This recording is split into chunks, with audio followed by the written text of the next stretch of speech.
نحمده ونصلي على رسوله الكريم أما بعد رب اشرح لي صدري ويسر لي أمري واحلل عقدة من لساني يفقهوا قولي۔ دینی رہنمائی کی مجلس نمبر 113 میں سبھی سامعین کی خدمت میں السلام علیکم ورحمۃ اللہ وبرکاتہ عرض ہے۔ آج کی مجلس کا پہلا سوال یہ ہے کہ عشرہ ذی الحجہ کے روزوں کی شرعی حیثیت کیا ہے اور پورے عشرے کے مخصوص اعمال کیا ہیں، اور 9 ذی الحجہ کے روزے کی کیا فضیلت ہے، اور کیا اس عشرے میں اعمال کا اجر رمضان المبارک کی طرح بڑھا دیا جاتا ہے، اس کی وضاحت فرمائیں۔ تو اس سلسلے میں عرض ہے کہ ذی الحجہ کے ابتدائی عشرے کی بڑی فضیلت احادیث شریفہ میں وارد ہے،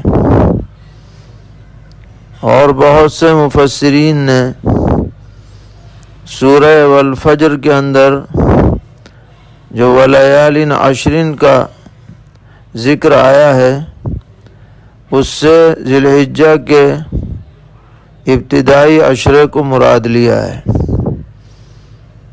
اور ایک حدیث میں ہے کہ نبی اکرم صلی اللہ تعالی علیہ وسلم نے فرمایا کہ اس عشرے کے اعمال جو نیک اعمال کیے جائیں وہ اللہ تعالیٰ کو سب سے زیادہ پسند ہے۔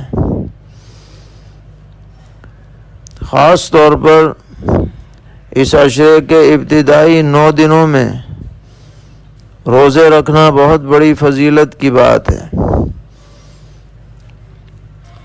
مگر یہ روزے واجب نہیں ہیں بلکہ مستحب ہیں، اور خاص کر 9 تاریخ یعنی یوم عرفہ کا جو روزہ ہے وہ اپنے اندر بڑی امتیازی فضیلت رکھتا ہے کہ اس کی وجہ سے اللہ تعالیٰ 1 سال پچھلے اور 1 سال اگلے کے گناہ معاف فرما دیتے ہیں۔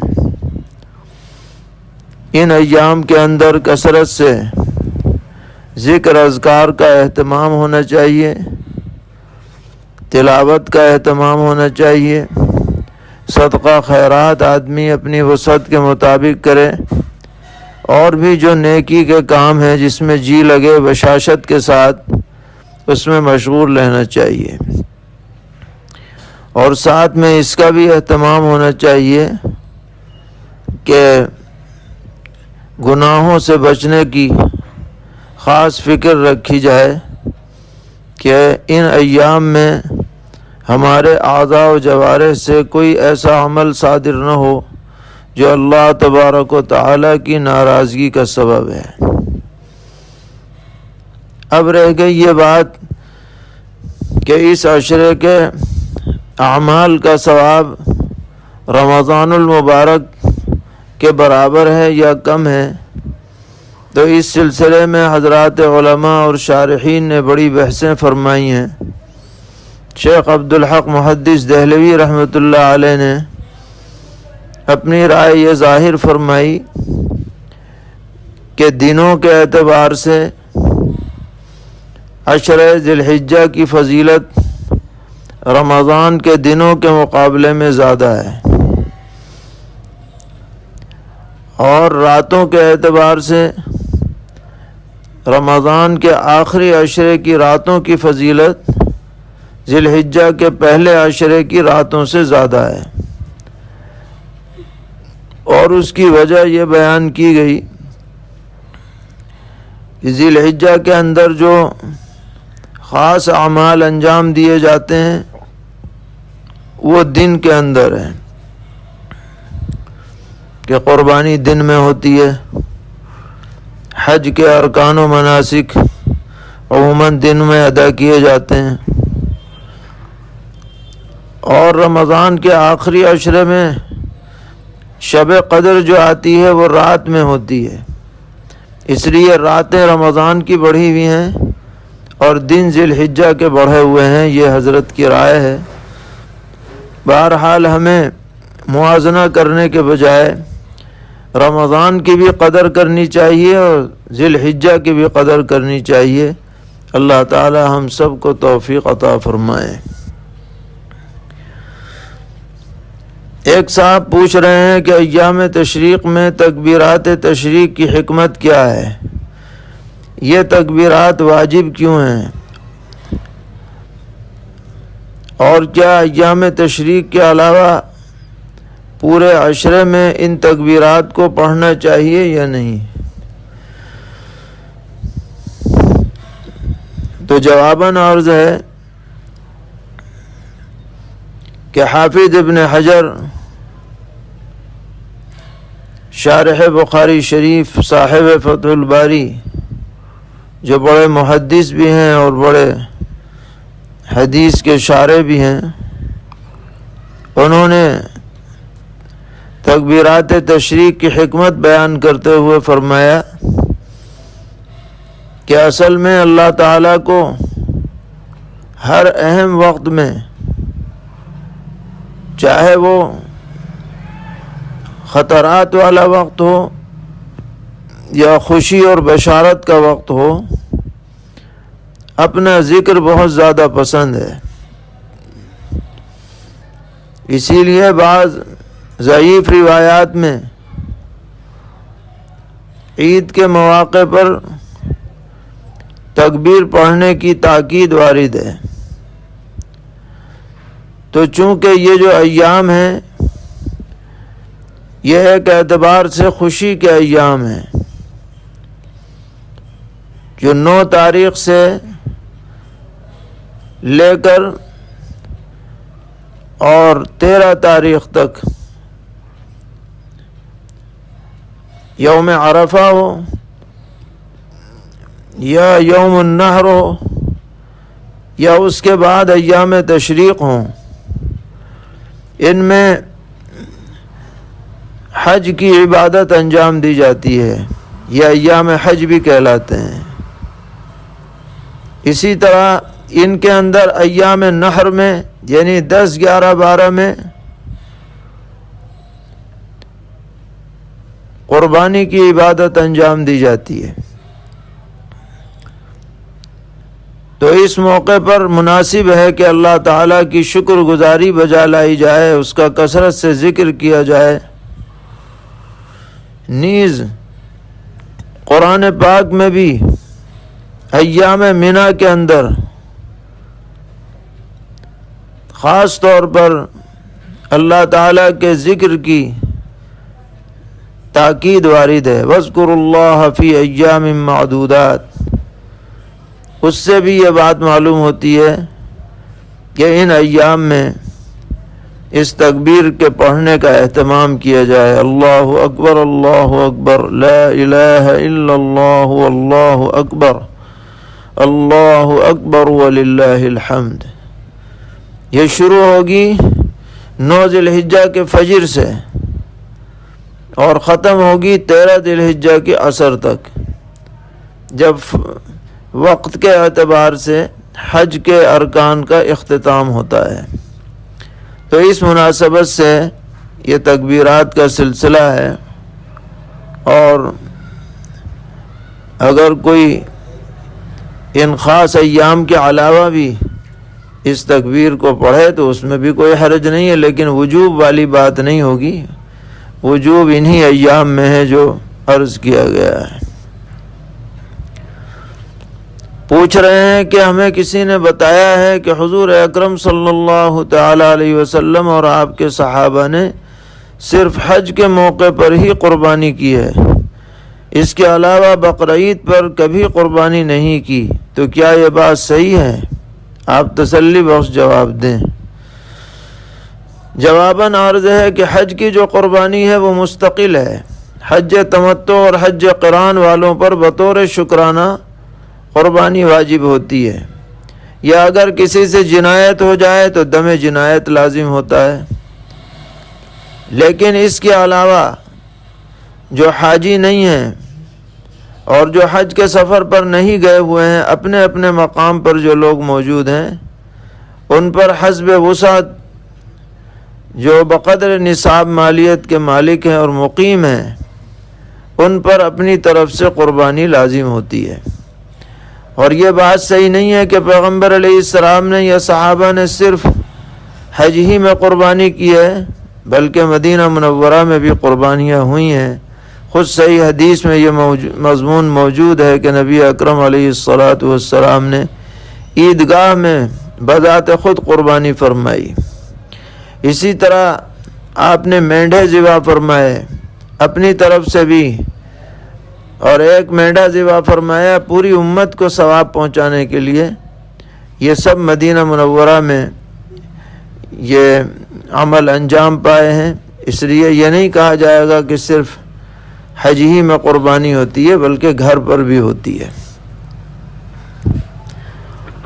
پوچھ رہے ہیں کہ ہم گلف میں رہتے ہیں، ہمارے یہاں انڈیا سے ایک دن پہلے عید ہوتی ہے، لیکن ہم اپنی قربانی ہندوستان میں کرانا چاہتے ہیں، تو کیا ہندوستان میں ہماری قربانی ہو جائے گی؟ اور کس دن ہوگی؟ جس دن یہاں عید ہے یا جس دن ہندوستان میں عید کا پہلا دن ہوگا؟ جواباً عرض ہے کہ آپ اگر چاہیں تو اپنی قربانی ہندوستان میں تو کرا سکتے ہیں، اس میں تو کوئی حرج نہیں، لیکن یہ ضروری ہے کہ ہندوستان میں آپ کی قربانی اس وقت ہو جب کہ ہندوستان میں عید کا وقت شروع ہو جائے اور یہاں کی شرائط پائی جائیں۔ لہذا جب گلف کے اندر عید کا پہلا دن ہوگا تو ہندوستان میں اس دن یہاں 9 تاریخ ہوگی، یوم عرفہ ہوگا، اور یوم عرفہ کو قربانی درست نہیں ہوتی ہے، اس لیے یوم النحر یعنی 10ویں تاریخ جب ہو جائے اور جہاں بھی قربانی کرائی جا رہی ہے وہاں عید کی نماز پڑھ لی جائے، اگر وہاں عید کے شرائط پائے جاتے ہیں، یا گاؤں دیہات ہے تو صبح صادق ہو جائے تو وہاں قربانی ہوگی، اس تاریخ سے پہلے نہیں ہوگی، اس کا لحاظ رکھا جانا چاہیے۔ پوچھتے ہیں کہ جانور کے کان کے پاس ایک انگور کے دانے کے برابر مسا ہے تو اس کی قربانی درست ہوگی یا نہیں؟ جی ہاں، اس کی قربانی درست ہے، یہ کوئی ایسا عیب نہیں ہے جو قربانی میں مانے ہو۔ پوچھتے ہیں میرے والد صاحب پر قربانی واجب نہیں ہے، اس کے باوجود انہوں نے ایک بکرا قربانی کی نیت سے پالا ہوا تھا، لیکن اب وہ بکرا گم ہو گیا، تو ہمارے والد صاحب کے لیے کیا حکم ہے؟ چونکہ والد صاحب پر بقول آپ کے پہلے سے قربانی واجب نہیں ہے، اس لیے گم ہو گیا سو گم ہو گیا، اب کوئی مزید قربانی کرنے کی ضرورت ان کو نہیں ہے۔ پوچھتے ہیں ایک شخص نے قربانی کا بکرا خریدا اور اس بکرے کے بال کاٹ دیے، تو سوال یہ ہے کہ اس کے بالوں کے بدلے کتنی قیمت کے حساب سے صدقہ دینا ہوگا؟ جانکار لوگوں سے اندازہ لگوا لیا جائے، جو مناسب قیمت ہو وہ صدقہ کر دی جائے۔ پوچھتے ہیں ایک شخص نے 20,000 کا جانور خریدا اور اسے 22,000 میں بیچ دیا، پھر اس میں اپنی قربانی کا حصہ بھی لے لیا، تو یہ شکل جائز ہے یا نہیں؟ اگر اس نے تجارت کی نیت سے شروع میں جانور خریدا تھا کہ میں 20,000 کا خریدوں گا اور پھر 22,000 کا میں بیچ دوں گا، تو اس میں شرعاً کوئی حرج نہیں ہے، اور وہ اپنا حصہ بھی اسی حساب سے لے سکتا ہے۔ لیکن اگر اس نے شروع میں قربانی کی نیت سے خرید لیا اور اب وہ دوسروں کو شریک کرنا چاہتا ہے، تو اب اضافے کے ساتھ نہیں ہوگا، اب جتنے میں خریدا ہے اسی حساب سے 7 حصے کیے جائیں گے، اگر نفع لے گا تو اس کو صدقہ کرنا ضروری ہوگا۔ پوچھتے ہیں اگر امام صاحب نے ساون یا عمدن بغیر وضو کے نماز پڑھا دی تو اس نماز کا کیا حکم ہے؟ کیا وہ نماز باطل ہے اور ان کا اعادہ ضروری ہے؟ اگر اس طرح نماز پڑھ کر بعض مقتدی فوت ہو چکے ہوں تو ان کی نمازوں کی تلافی کیسے ہوگی؟ جواباً عرض ہے کہ چاہے ساون ہو یا عمدن، اگر بلا وضو نمازیں پڑھائی ہیں تو وہ سب باطل ہیں۔ جو لوگ موجود ہیں جن تک اطلاع پہنچائی جا سکتی ہے ان سب کو مطلع کیا جائے کہ وہ اپنی نمازوں کا اعادہ کر لیں، اور جو دنیا سے رخصت ہو چکے ہیں ان کے لیے دعا کی جائے کہ اللہ تعالیٰ ان کی کوتاہی معاف فرمائیں۔ اگر ان کے وارثین ان کی طرف سے فدیہ دے دیں تو اور بہتر ہو، لیکن انہیں چونکہ علم ہی نہیں تھا کہ کس نے کیسا پڑھایا ہے، اس لیے امید ہے کہ ان سے مواخذہ نہیں ہوگا۔ پوچھتے ہیں، ہم نے ایک مسجد کے امام صاحب کو دیکھا کہ وہ بغیر ہونٹ ہلائے سری نمازوں میں قرات کر رہے ہیں، تو اس طرح بغیر ہونٹ ہلائے قرات کرنا اور اتحیات وغیرہ پڑھنا کیسا ہے؟ جواباً عرض ہے کہ اگر ہونٹ بھی نہیں ہلائے اور زبان بھی نہیں ہلائی، صرف دل میں خیال کر کے قرات کی ہے تو اس قرات کا اعتبار نہیں،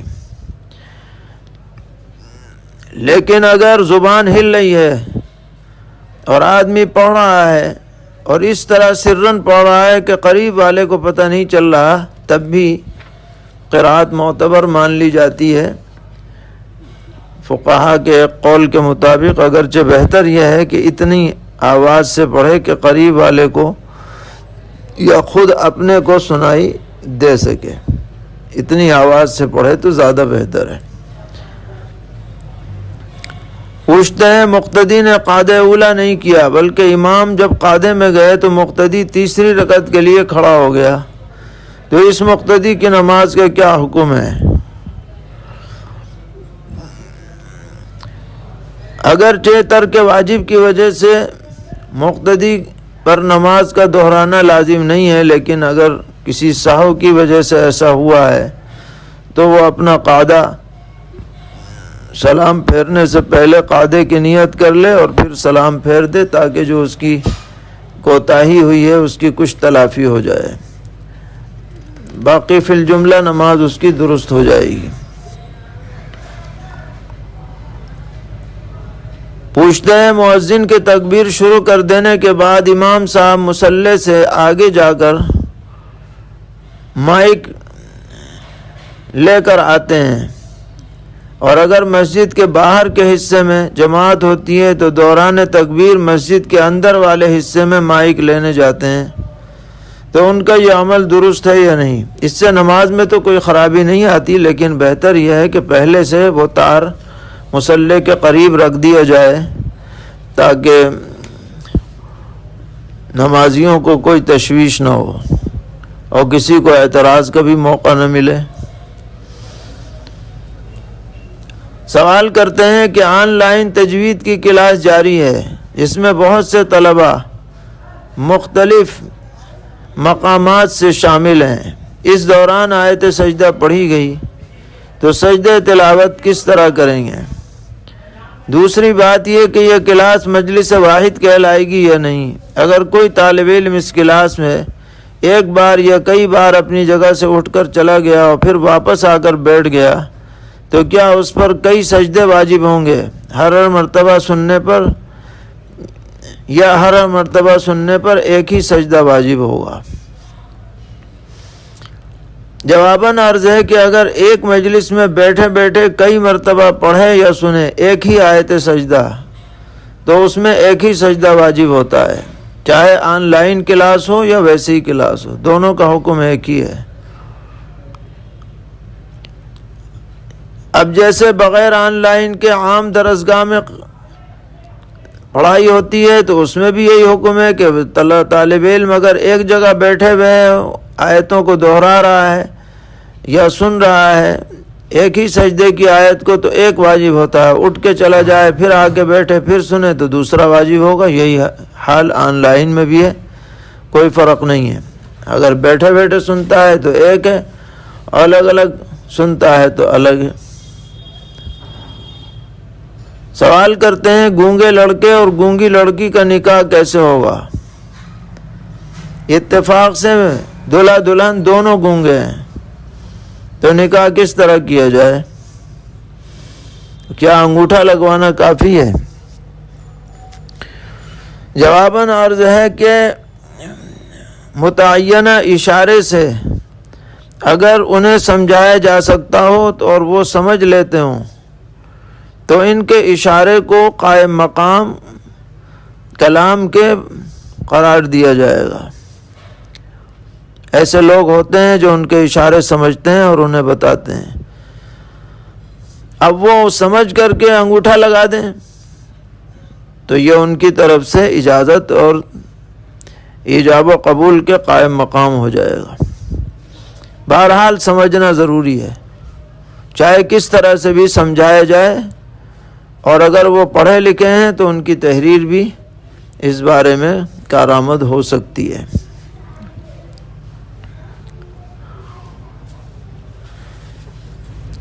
سوال کرتے ہیں کہ میرے ماموزاد بھائی کی اہلیہ کا انتقال ہو گیا، ان کے ایک لڑکا اور ایک لڑکی ہیں، زندگی میں انہوں نے اہلیہ کا مہر ادا نہیں کیا تھا، اب اہلیہ کے انتقال کے بعد ادا کرنا چاہتے ہیں تو اس کا کیا طریقہ ہوگا؟ جواباً عرض ہے کہ یہ مہر مرحومہ کے ترکے میں شامل ہوگا اور ان کے موجود وارثین میں حسب عزت شرعیہ تقسیم کیا جائے گا۔ اب چونکہ ایک لڑکا اور ایک لڑکی ہیں اور یہ خود شوہر ہیں تو 1/4 تو شوہر کو مل جائے گا اور آدھا لڑکے کو مل جائے گا اور 1/4 لڑکی کو مل جائے گا۔ اس طریقے پر اس کی تقسیم ہوگی۔ ایک اہم سوال کر رہے ہیں کہ اکثر دیکھا جاتا ہے کہ بعض مسلم عورتیں اپنے شہر میں تو پورے پردے کے ساتھ رہتی ہیں اور دینی اجتماعات میں بھی پردے کے ساتھ جاتی ہیں، لیکن جب کسی ہل اسٹیشن یا پکنک اسپاٹ پر یہ اپنی فیملی کے ساتھ جاتی ہیں تو برقع بالکل اتار دیتی ہیں، گویا پردے کا حکم ہی نہیں ہے۔ تو ایسی عورتوں کے لیے کیا ہدایت ہے؟ جواباً عرض ہے کہ شریعت پر عمل کرنا صرف اپنے گھر ہی میں ضروری نہیں ہے، اپنے علاقے میں، محلے میں، بلکہ دنیا میں جہاں پر بھی مسلمان عورت یا مرد جائے، ہر جگہ شریعت کے حکم کی پاسداری لازم ہے اور پردہ عورت پر فرض ہے۔ یہ طریقہ کہ گھومنے کی جگہوں پر جا کر کے بے غیرت بن جائیں، بے شرم عورتوں کی طرح جاہلیت کے طریقے کو اختیار کریں، یہ بالکل جائز نہیں ہے، شریعت میں اس کی اجازت نہیں ہے۔ ایسی خواتین کو اللہ سے توبہ کرنی چاہیے، شرعی پردے کا مکمل اہتمام رکھنا چاہیے۔ اللہ تعالیٰ سب کی کوتاہیوں کو معاف فرمائے اور دین پر چلنا آسان فرمائے۔ وصلی اللہ تعالی علی خیر خلقہ محمد وآلہ وصحبہ اجمعین برحمتک یا ارحم الراحمین۔